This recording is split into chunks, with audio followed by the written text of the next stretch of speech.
Polosa, et Simba Lissoute. Pour moi, comme on a kuna, bateau va travailler dans Zambé. En tout cas, basi baké musika. Donc là, va, yo ba mission dans ton pays, aux autres comme il faut. Place nous à où est-ce soucié. Ah? Oyaki, allez, quittez. Polosa, on a battu na kane. Na lomo na kekuna. Là va. Ah! On nous a mis dans l'orange. Comment coquette? Ah, vraiment. Qui ça? Et en plus, il y a qui ont commis partout dans l'Europe, dynamique Congo, commis partout dans l'Europe. Maman coquette, ça est commis partout. Tout commis en Suède, tout commis à Paris, tout commis à Lille, tout commis à Bruxelles. Et puis, base n'a plus toujours Londres, Angleterre.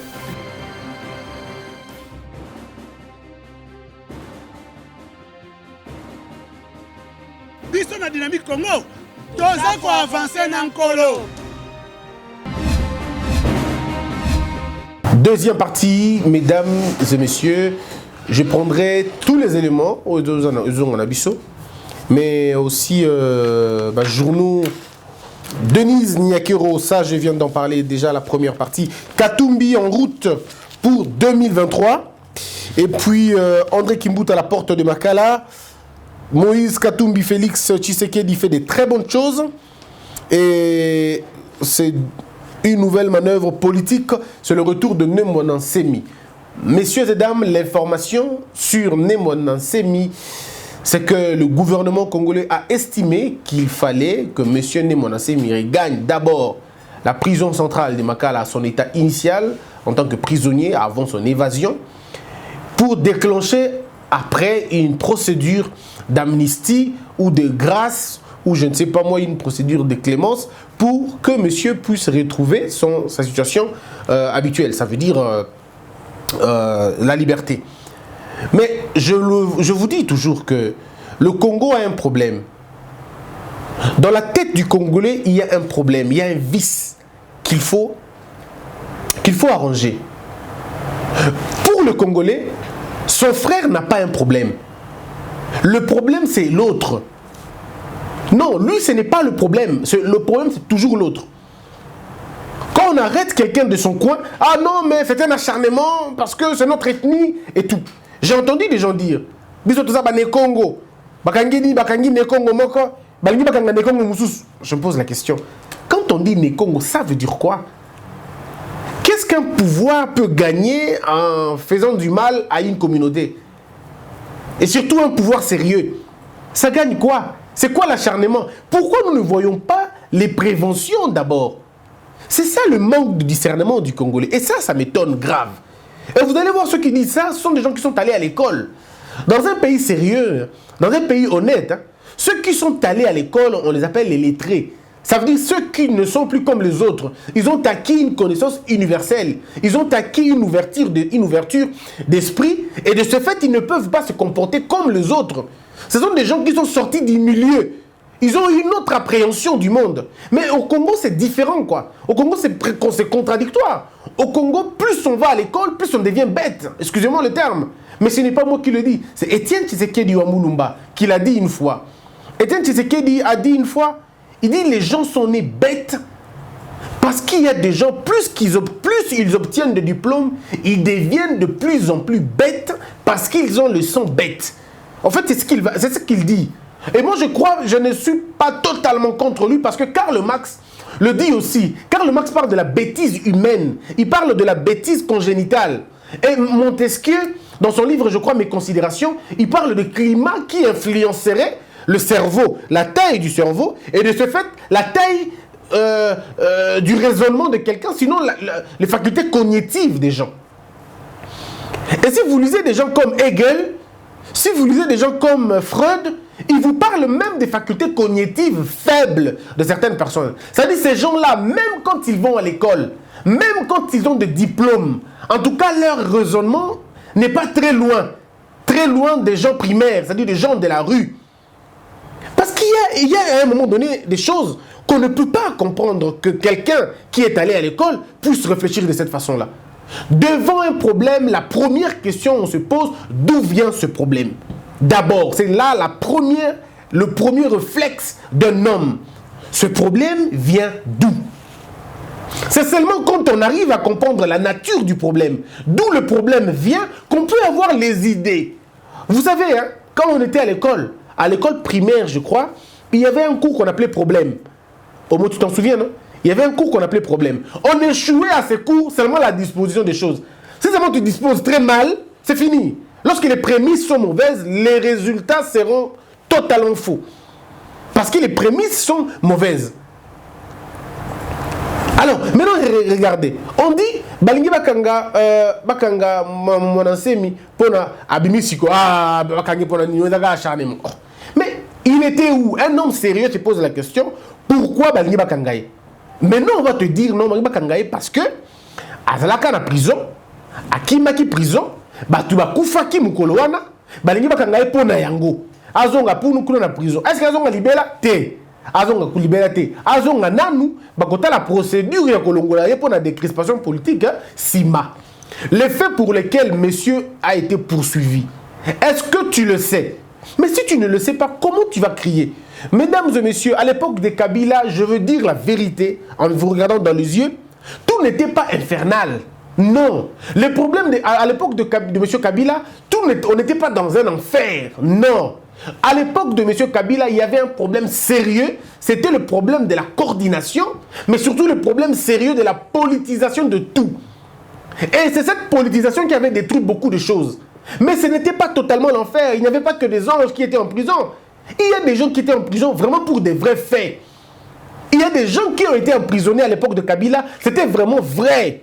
On les a poursuivis pour des vrais. Ils ont été arrêtés pour des choses vraiment vraies. Mais parce que l'âme de l'arrestation était politique, parce que la langue de la condamnation était politique, ça a tout entaché, ça a tout détruit, ça a tout sali, et les gens ont cru que c'était du faux. Non, ce n'était pas du faux, c'était du vrai. Mais parce que le vrai a été associé au faux, eh bien le vrai tombe. Parce que là où il y a la vérité et le faux, eh bien le faux a toujours eu cet orgueil, cette audace de paraître plus grand. Et c'est comme ça. Mais il y a eu beaucoup de criminels à l'époque de monsieur Kabila. Beaucoup, mesdames et messieurs. Ces gens courent encore le riz aujourd'hui. Et ce sont des politiciens pour qui nous acclamons. Des gens qui ont détruit leur province. Ils ont détruit les coins. Ils ont pillé les entreprises publiques. Mais parce qu'ils sont venus à l'opposition, allez, on les a applaudis. De meurtriers, de guerriers, des gens qui ont détruit ce pays d'une manière ou d'une autre. Mais une fois qu'ils arrivent à l'opposition, ils deviennent des anges. Et les opposants congolais, bon, comme ils ne comprennent pas aussi, et le peuple congolais, bon, avec aussi une petite naïveté, nous croyons que tout celui qui parle de notre cause est bien. Pourtant, le diable parle aussi de notre cause, mais il n'est pas bien. Ce n'est pas parce que vous parlez d'une cause que vous êtes bien. Il y a des gens qui sont des messagers, mais alors des faux messagers, mais qui ont un bon message. Il y a des gens qui ont un bon message, mais qui sont des faux messagers. Mais maintenant, il faut un peu de discernement, un peu de grandeur d'esprit pour comprendre qu'il ne suffit pas de parler pour être bien. Mais il faut comprendre maintenant aussi. Mais mon enseigne, on dit qu'on ne l'arrête pas. Balobité que bakangiye, balobité que ba boakae, ceux qui placent l'unité, balobi boy. Azonga na boloko, bata la mbeba salaki, ba examiner dossier wana. Batala soki vérité za place nini. Et quand on aura fait l'étude du dossier, quand on aura étudié le jugement et voir pourquoi monsieur était condamné, est-ce qu'il y avait faille, est-ce qu'il y avait absence d'éléments. S'il y a absence d'éléments, on appelle ça en droit la requalification d'une infraction. On va donc requalifier une infraction. C'est en droit. Ça existe. Le premier jugement peut être rendu à ma défaveur, mais condamnant des crimes contre l'humanité, par exemple. Mais l'autre instance, si j'interjecte appel, si je m'oppose à la décision, si je dis non à ça, l'autre jugement peut être rendu à ma faveur en cassant le premier jugement, comme c'est le cas de M. Katumbi. On casse le premier jugement en disant non, il était innocent. Parce que le premier juge n'avait pas tenu compte de tel élément, de tel élément, de tel élément. Monsieur le juge a parlé par exemple de la spoliation. En réalité, il ne s'agissait pas de la spoliation. Il s'agissait peut-être de telle autre infraction et de telle autre. C'est comme ça que dans une république, si l'on veut faire les choses, on le fait comme ça. Décrispation politique ne veut pas dire empiètement de la loi. Et quand on le dit, ah non, au Salibango mais qui va vous dire finalement la vérité? Pourquoi les Congolais n'aiment pas qu'on leur dise la vérité? C'est là le problème aussi. C'est quel pays vous allez faire fonctionner avec une justice à 2 balles? Donc voilà un peu le cas de Némon Ansemi. Le cas de Moïse Katumbi Tchapoué, c'est la même chose. Mesdames et messieurs, moi je vous dis, hein, arrêtons de nous tuer inutilement. Nous nous sommes fait du mal, ça fait longtemps, et ça peut être suffisant comme ça. Nous avons des enfants qui sont en train de grandir. Nous avons des enfants qui naîtront de nos familles différentes ou différemment composées. Je suis Mungala, je me marierai peut-être à une Moulouba, je me marierai peut-être à une Mukongo, je me marierai peut-être à une ce qui peut ce qui Mousakata. Je Mousakata kobala Mongo, akobala Mutabandundu, akobala Mutuya Okiliko, Batu akobala na ndenge na bango. Les gens vont se marier sans tenir compte, il y a la tribu. Parce que nous savons que l'amour est plus fort que toutes ces choses. Et quand nous allons nous mettre ensemble, nous allons avoir des enfants qui viendront de nous deux. Maintenant, si nous laissons la politique nous diviser, qu'est-ce que nous disons à nos enfants? Parce que imagine-toi, Yoza Moulouba, Obala Bundabandundu. Prenons l'exemple. Je suis Moulouba, Nabali Mutabandundu. Bandundu Nabalouba, Bayokanite, Topanzana, Topanzani. Barnabino Baza, Bauti, Nabalouba, Nabandundu. Vous allez leur dire quoi? Parce que quand tu dis à tes enfants, Balouba, Nabandoki, Penza, mais tu insultes les grands-pères de ton enfant. Ce que tu ne comprends pas. C'est son grand-père que tu insultes. Mais c'est son grand-père aussi que tu insultes. Est-ce que nous savons ce que c'est une nation vraiment? Et nous allons nous insulter comme ça pour rien. Nous détruisons nos familles inutilement à cause des débats puérils. Des débats qui ne vont pas nous faire avancer. Et quand on essaie de vous le dire, il a pris une position. Arrêtons de nous regarder dans les positions que nous prenons. Ça ne sert absolument à rien. Ça ne sert absolument à rien. Nous nous sommes divisés depuis très longtemps. Le peuple congolais n'est pas uni. Nous ne sommes pas unis. Et il n'y a rien qui nous unit maintenant. Les salaires nous divisent, la richesse nous divise, la pauvreté nous divise. Mais on est liés dans quoi? Mais quand nous allons dans les hôpitaux, nous sommes traités de la même manière. Quand nous allons dans les hôpitaux, nous avons le même sort. Quand je dis de la même manière, je ne parle pas de la distinction de nos points, de nos rangs sociaux. Je parle plutôt du même traitement de l'hôpital. Nous allons tous dans ces mêmes hôpitaux sous-équipés. On y va tous dans ces mêmes hôpitaux qui sont précaires. On y va tous là-bas. S'il vous plaît, mes frères, regardons-nous dans les yeux. Arrêtons ces discussions inutiles. Les Français, les Belges, les Anglais, les Américains sont liés, je veux dire, collectivement autour des idées. Pas autour du nom. Ici au Congo, on n'a que le nom du Congo. Tolingi Congo, Tolingi Congo. Mais Mouto Lingi Congo, Lingi unité à Congo. Mouto Lingi unité à Congo, Lingi ba tribu, Lingi ba ethnie. Amil Tomi Lingi bisonyoso. Total la bisonyoso mabe place moko et tolo bake mabe yango to bengana yango. Total la bisonyoso malamu place moko tolo bake mabe malamu yango to protéger yango. On ne perd rien en disant ça. Mais voilà comment les gens se sont divisés. Et il y en a des gens qui sont prêts à continuer cette division. Mais vous irez avec ça jusqu'où? Je peux vous garantir, main dans le cœur, Monsieur Martin Fayulu n'est pas l'ennemi des Congolais. Non, il n'est pas l'ennemi des Congolais. Monsieur Félix Tshisekedi n'est pas l'ennemi des Congolais. Monsieur Katumbi n'est pas l'ennemi des Congolais. C'est lui qui est l'ennemi du Congolais. Ezali, classe politique nabiso mobimba. Nde bazali bato ba osala pour intérêt na bango et non pour intérêt à peuple. Le problème, c'est la classe politique congolaise qui est composée de ces hommes-là. Mais pas chacun d'eux individuellement. Ça ne sert à rien de les attaquer individuellement. Nous devons nous trouver un moyen conséquent pour changer les choses. Pendant que nous sommes en train de nous diviser, mais il y a les Rwandais qui continuent à maintenir leur hégémonie. Aujourd'hui, ils se marrent, hein, ils rient. Ils disent, ouf, à l'époque de Kabila, ils étaient un peu unis, quoi.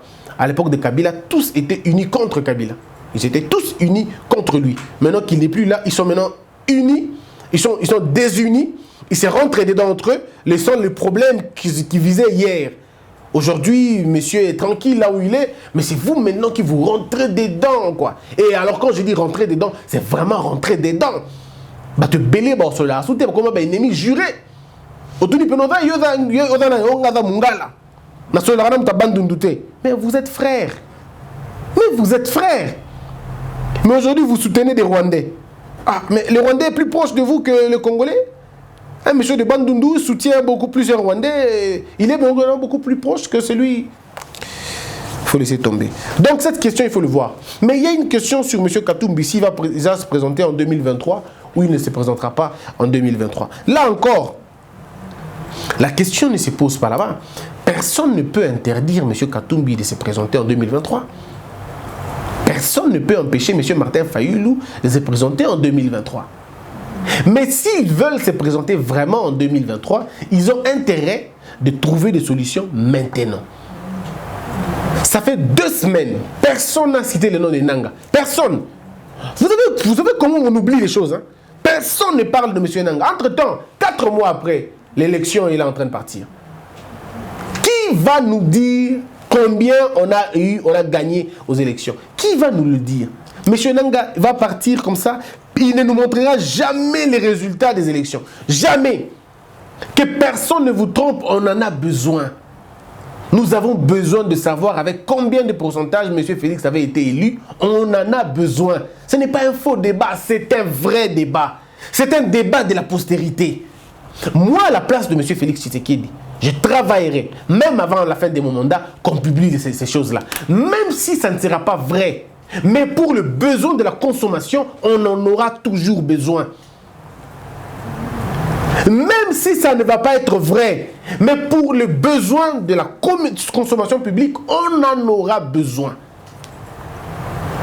Et il est très important. Même si on va dire non, il va à l'Okuta, parce qu'en réalité, comme je vous ai dit, mesdames et messieurs, cette histoire de vérité des urnes, ne vous en faites pas. Monsieur Martin Fayulu n'a aucune preuve de sa victoire. Je peux vous garantir, je peux me mettre ma main à couper, aucune preuve qu'il a obtenu 62%, parce qu'il ne saura pas le prouver. Si aujourd'hui on lui dit, bon, amène les preuves, il n'en aura jamais, parce qu'il sait qu'il n'en aura pas.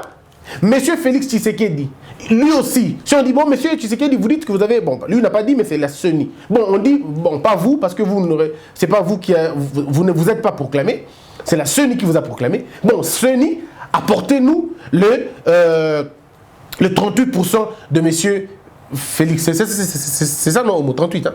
Le 38% de M. Félix. La CENI est incapable de nous montrer les 38%. Je vous dis, mesdames et messieurs, incapable de nous montrer comment ça s'est passé. Incapable. Incapable. Donc, et les vainqueurs, et les vaincus, personne n'est, et la centrale électorale, personne n'est à mesure de nous montrer aujourd'hui les preuves. Alors, est-ce que nous sommes sérieux vraiment? Nous allons laisser ça passer comme ça? Sous silence? Non, mes frères, non. Nous sommes déjà passés, on ne va plus revenir en arrière. Félix Tshisekedi ne quittera pas sa présidence, il est président, il restera président jusqu'à la fin de son mandat. On est d'accord, mais nous avons besoin de voir les preuves. On a besoin de ces éléments-là. On en a besoin. Que toutes les parties, que le parti nous dise exactement. Combien, combien. Je vais vous dire la vérité, ça va faire la beauté de la vie. Ça fera la beauté de la vie politique. Ça va être une sorte de rupture avec l'ancien système. Qui connaît les résultats de 2006? Personne. Qui connaît les résultats de 2011? Personne. Mais on va continuer comme ça aussi. En 2019 aussi, on n'en aura toujours pas. En 2023, on n'aura toujours pas. Non, quand même. Quand même, il faut la redevabilité. Vous avez travaillé dans les institutions, vous avez été payé par les contribuables congolais. Bon, dites-nous ce que vous avez fait. Et ce n'est pas trop demandé. Ici, ce n'est pas la prison qu'on demande aux gens. Non, c'est justement une question de transparence pour que la future génération puisse se baser sur les erreurs de la CENI. Moi, je suis d'accord. Je ne pense pas que c'était à la 5e élection des États-Unis que leur appareil électoral était confortabilisé. Non. Je ne pense pas. Je ne pense pas non plus que l'Allemagne, c'est après 5 élections que l'Allemagne est devenue forte. Non. Je ne pense pas que les 5 élections de la France, l'appareil électoral français était réajusté. Non. Et ce n'est pas non plus un autre 3e exercice électoral que nous allons nous dire non, on est arrivé. C'est un exercice, c'est un cheminement à faire. Mais le cheminement, il faut, pour que le cheminement soit conséquent, il faut que le cheminement soit transparent. Et puis qu'il y ait une certaine volonté de changer. C'est de ça que moi je parle. C'est pourquoi il faut mettre à jour, et surtout au grand jour, tous les éléments. Il faut questionner l'appareil électoral et établir les responsabilités. Et établir les responsabilités, c'est vrai et c'est bien. Parce que Mbogeta Molara Bongo. Mais quand on dit oh non, mais vous allez entendre les gens dire non, non, c'est un faux débat. Ce n'est pas un faux débat. Aujourd'hui, c'est un faux débat parce que ça vous réconforte. C'est un faux débat parce que ça vous réconforte. On est en 2011. On avait demandé ça aussi. On avait demandé la vérité des urnes. Mais la manière dont on demande toujours la vérité des urnes, c'est comme si quand on demande la vérité des urnes, on veut que l'État s'arrête, qu'on reprenne à zéro. C'est pas possible. On apprend en marchant. On apprend, il y a au tambola. Tout tambola, nan. Erreur, boumoni qui vous savez qui erreur. Ok. Qu'est-ce qui s'est passé? Comment ça s'est passé? Des états généraux de notre vie électorale. On appelle des professeurs, on appelle des sociologues, on appelle des experts étrangers, on appelle des experts nationaux. On se met ensemble et on se dit, définissons maintenant pour les futures générations un bel appareil électoral qui prend en compte les réalités de terrain. Ok, d'accord. Comment on va faire? Voilà, on ira de cette façon-là, de cette façon-là. Ok, arrêtons cette histoire de CENI, remettons l'appareil électoral au sein du ministère de l'Intérieur. Parce que c'est l'État qui est le garant du fonctionnement. Eh bien, il faut donner ça à l'État. Et le ministère de l'Intérieur, lui, à son tour, va organiser un appareil électoral convenable qui fera des participants à ces élections. Pas des invités électoraux, mais des partenaires électoraux. Ils vont venir voir, est-ce que les règles sont bonnes? Est-ce que ça c'est bien? Est-ce qu'il y a un dispositif qui n'est pas pris en charge par la loi? Est-ce qu'il y a un caractère qui n'est pas pris en charge par la loi? Est-ce qu'il y a je veux dire, un bon agenda, un bon calendrier? Est-ce qu'il y a eu un recensement? Est-ce que nous savons ces gens? Sont-ils vivants? Il faudrait voir tous ces aspects-là. Et ça ne se passe pas... non, ça se passe avec les participants aux élections. C'est là que nous pouvons dire, bon, ok, maintenant on aura une élection libre, transparente et démocratique. Mais vous n'avez que des élections, une commission électorale nationale indépendante que de nom. En réalité, pas indépendante. Vous avez vu au Bénin, on a même ajouté, on a enlevé indépendante, on a mis autonome. Mais puis après, ça fait rien. Parce que les choses ne se passent pas dans le nom. Les choses ne se passent pas dans le concept, mais dans le contenu que vous donnez à ces concepts-là. Vous voulez que votre appareil soit un appareil transparent, eh bien vous devez tout faire dans la transparence. Vous voulez qu'il soit indépendant, alors vous devez vraiment vous départager, vous départir de toute pression politique. Vous voulez qu'il soit autonome, alors montrez-nous que vous êtes autonome en prenant des décisions qui prennent en compte le mécanisme fonctionnel de terrain. Que tous les candidats, voilà comment ça se passe. Mais au Congo, les gens vont aller aux élections avec une machine à voter dont ils ne connaissent même pas ni les tenants ni les aboutissants. Mais ils y vont quand même. Avec l'espoir de gagner. Le logiciel de la machine à voter répondait à quelle logique? Répondait à quel schéma? Ça, personne n'en parle. C'était beaucoup trop le demander. Mais après, vous aurez des grincements des dents, vous allez pleurer après. Mais le problème maintenant ici, c'est que allons-nous continuer comme ça en 2023? Si nous voulons que 2023 soit bien, c'est maintenant qu'on doit préparer 2023. Nous avons déjà pris 4 mois.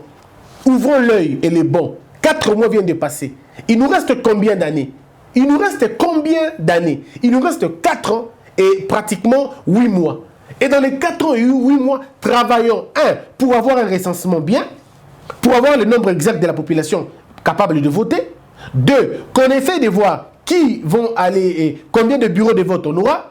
Qu'on essaie de voir la cartographie électorale.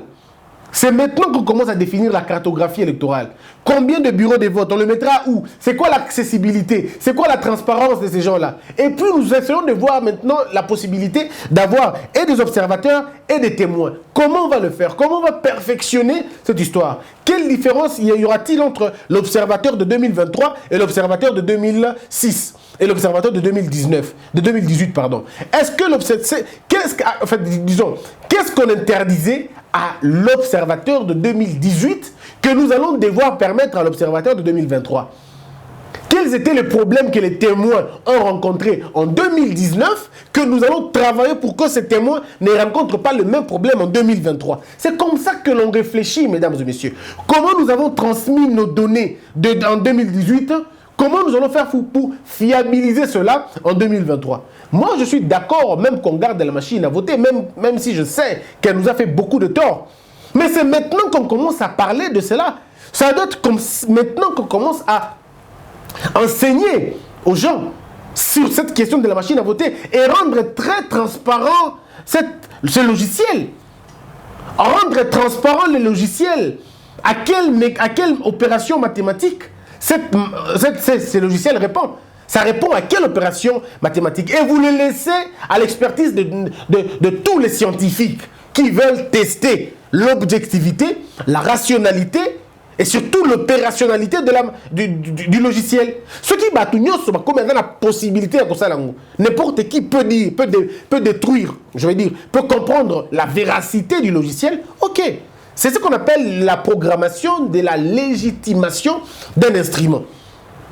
Parce que l'élection a pour âme la légitimité. Et la légitimité, la colonne vertébrale de la légitimité, c'est la confiance que l'on a de quelque chose. Il faut d'abord avoir une confiance de quelque chose pour qu'on parle de légitimité. Légitimité, en quelque sorte, veut dire confiance qu'on a vis-à-vis de quelque chose. Et donc, si nous n'avons pas ça dans la tête, ça va être difficile pour nous de prétendre avoir des bonnes élections. Sinon, on aura des élections qui ne vont que favoriser ceux qui seront au pouvoir. Hier, ça favorisait M. Kabila. Ne vous en faites pas. Si vous n'ouvrez pas l'œil, le bon, la machine à voter va demain favoriser M. Félix Tshisekedi. Et on le dit aujourd'hui, hein, au début du mandat. Bokanga vidéo oyo. Ah bon, ça la distraction na bino. Ah bon, c'est distraire. Est-ce que bolongoli machine à voter? Bolongoli a voté, hein? N'oubliez pas. Vous ne l'avez pas enlevé. Vous avez oublié. Vous allez dans autre chose. 2023, quand les élections vont sonner, on vous dit que machine à voter est allée au Elongwa. Et vous allez perdre 3 mois, 4 mois dans les faux débats des machines Elongwa. Et puis vous allez aller aux élections en train de pleurer. C'est maintenant que l'on réfléchit. Est-ce qu'on l'enlève ou on le garde? Est-ce que si on va les garder, mais pour les garder, vous devez le formaliser. Il faut maintenant légiférer pour que la loi soit en accord avec la machine. Mais si vous n'avez pas ça en tête, si vous êtes distrait de faire autre chose, vous pensez que temps est ananou, il n'y a pas le temps. Hein. Le mandat, on le prépare maintenant. Maintenant. Voilà un peu, mesdames et messieurs, dont j'allais discuter avec vous aujourd'hui. C'était un grand honneur et un grand plaisir pour nous de passer ces moments avec vous. Les informations, il y en a beaucoup, on le dira plus tard. Merci beaucoup à Homo Fortus Elikia qui était avec moi à la réalisation. Merci beaucoup à Jérémy Maïkandi Mangboko. Je vous retrouve tout à l'heure à la 3e partie. Mesdames et messieurs, abonnez-vous très massivement. Abonnez-vous, ne vous arrêtez pas de vous abonner. Abonnez-vous, abonnez-vous. À 19h30, vous suivrez notre direct. Le sujet, on le dira dans peu de temps. 19h30, restez branchés avec nous. Que la peur quitte nos esprits et que Dieu bénisse la RDC.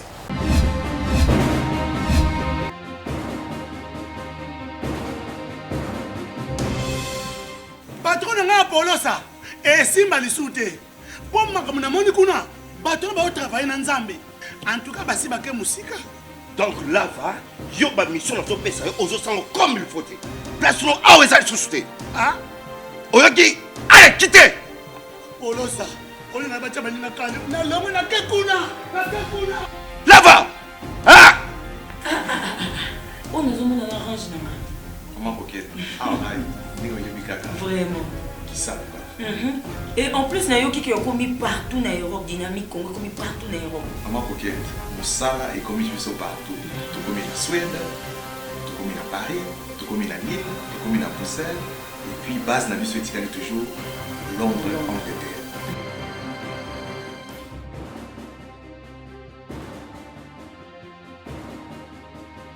Biso na dynamique Congo, toza ko avancer na nkolo.